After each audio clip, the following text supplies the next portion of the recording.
Let's learn how to name hydrocarbons, basically those that belong to the family alkanes, alkenes, and alkynes. Now, to give you a quick recall, alkanes were hydrocarbons which only had single bonds between their carbon atom, whereas alkenes, they were hydrocarbons which had at least one pair of carbon atoms with a double bond in between them. And alkynes had at least one pair of carbon atoms with a triple bond in between them. And we saw that there are so many in number, and that's why we need to name them. See, we cannot talk about any of the hydrocarbons without knowing the names of it, right? We need to refer to them by some name. And we could have given them some random pet names. But since there are so many in number, it will be extremely difficult to remember so many names. And that's why we need to have an intuitive way of naming them. And yes, we do. See, every hydrocarbon name has two parts to it. One, the root word, and second, the suffix. The root word tells us how many carbon atoms are present in the molecule. And the suffix, it tells us whether the hydrocarbon belongs to an alkane family or alkene or alkyne. Basically, are all the bonds single bond or are there double or triple bonds present? And with just these two information, you will be able to name many hydrocarbons. For example, if I'm thinking of a hydrocarbon which has two carbon atoms, okay, and one double bond between them. With just these two information, you will be able to guess which hydrocarbon am I thinking of. You will write two carbons and then a double bond in between them. Rest all valencies will be satisfied by hydrogen. That's why this is a hydrocarbon. So yes, this is the hydrocarbon that I was thinking of. So yes, these are the two information needed to name a hydrocarbon. Now let's look at each one of them in detail.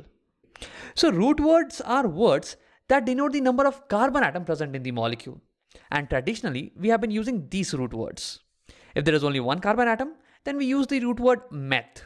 For 2, we use the word eth. For 3, prop.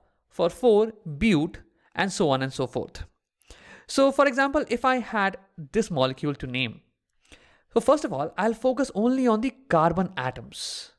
And here I see that there are 3 carbon atoms. So for 3, to denote the presence of 3 carbon atoms, I will use the root word prop. Let me write it down. Prop. Similarly, let's look at one more example. Can you pause and guess what will be the root word for this compound? If you have tried it, let's see. See, this one has only one carbon atom, okay? And for 1, we use the root word meth. Let's look at one more example. Pause and try to name the root word for this one. So here, if you see, there are only 2 carbon atoms present. So here we will use the root word eth for this. Eth. Now let's talk about the suffix. See, this is a word that gets added to the root word and it denotes whether the molecule belongs to alkane, alkene or alkyne family. For example, if there are only single bonds between the carbon atoms, that means the molecule is an alkane and will have the suffix "ane" added to the root word. If there is even one double bond between 2 carbon atoms, that means the molecule belongs to the alkene family and will have the suffix "ene" added to the root word. And if there is even one triple bond, that means the suffix will be "ine." For example, let's look at the first molecule. So if I just focus on the bonds between the carbon atoms, you can see that there is one double bond. 2 carbon atoms have a double bond in between them. Okay, so that means this carbon chain will belong to the alkene family, and therefore the suffix added over here with the root word will be "ene." Let me write down. "Ene." And so the name is going to be prop-ene. Now, if you look at this example, over here there is only one carbon atom, okay? For alkane and alkene, you need minimum 2 carbon atoms. So definitely this is an alkane. And for alkanes, the suffix is "ane." So the suffix "ane." So the name of this molecule will be methane. Now let's look at this example. If I just focus on the bonds between carbon atoms, you see that there is a triple bond between them, right? So that means this molecule belongs to the alkyne family and they will have the suffix "ine." So to the root word, I will add the suffix "ine." So the name of this molecule is going to be ethine. So with this, we saw how to name hydrocarbons. Basically, there are 2 parts: root word, which denotes the number of carbon atoms present, and suffix, which denotes whether it belongs to the alkane, alkene or alkyne family. Now, one thing to note over here is that here we are only talking about single carbon chain molecules, okay? There is no branching that is happening over here. When branching happens, the rules of root word kind of changes a little bit. We'll talk about that in future videos. And also we are talking about simple alkenes and simple alkynes, meaning there are only going to be one double bond or one triple bond. There could be multiple double bonds in an alkene, okay? And for that, the suffix rule kind of changes a little bit. We'll talk about that also in future videos. Now, so far we have seen that if we are given with the structure of a hydrocarbon, then how to write its name. Now, what if I give you the molecular formula of a hydrocarbon, like C4H8? How will you write its name?